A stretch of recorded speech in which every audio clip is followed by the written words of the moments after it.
We're introducing legislation to implement a national freeze on handgun ownership.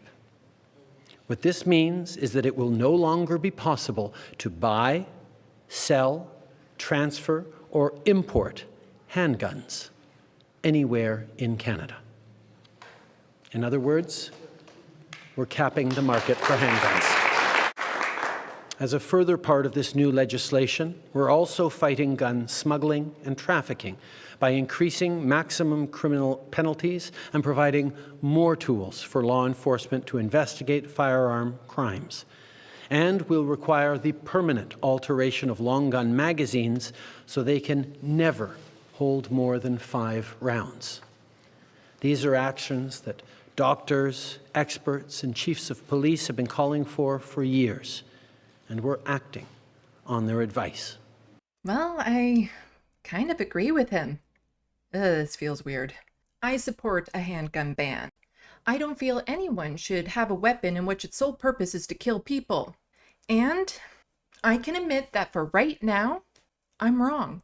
This is Rebel HQ. I'm Sandee Lovas. Canadian Prime Minister Justin Trudeau announced he plans to table legislation that would freeze the sale of handguns. It's just shy of banning them, as people who already own them are permitted to keep them. But this is not a done deal. Unlike what Fox News says, Justin is not a tyrant. He doesn't have the same powers as the American president. This bill will have to pass through the House and Senate, and since the Liberals are in a minority, that means one of the other major parties will have to vote in favor of this. The Conservatives won't, and I don't know where the NDP and Bloc Québécois fall on this issue.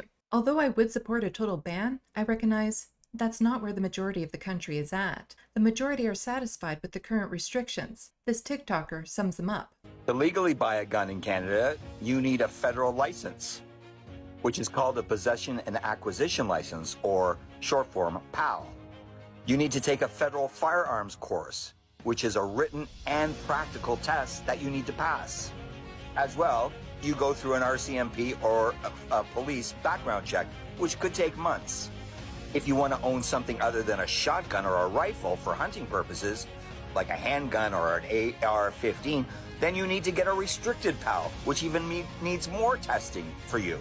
And then you have to have a carry license, a transport license, because the only place you're allowed to take your gun in Canada is a shooting club or a driving range, nowhere else. The background check includes looking into a person's mental health and whether there's been instances of domestic violence. Banning handguns before dealing with the reasons people feel they need one for protection angers them and leaves them feeling defenseless. Banning handguns before dealing with the root causes of the increasing gun violence does nothing to stop it, especially considering most of those guns are illegal. Unfortunately, there are no magic bullets to fix this. So until Canada solves these problems, I feel what we currently have is sufficient. Justin is using the tragic events in the States as justification for legislation the majority doesn't want. All this will do is further anger the right wing, and they're already a pretty angry bunch. This will needlessly make guns an issue in Canada when there are so many other issues that need to be addressed first. Justin Trudeau has shown you don't even need a gun to shoot yourself in the foot.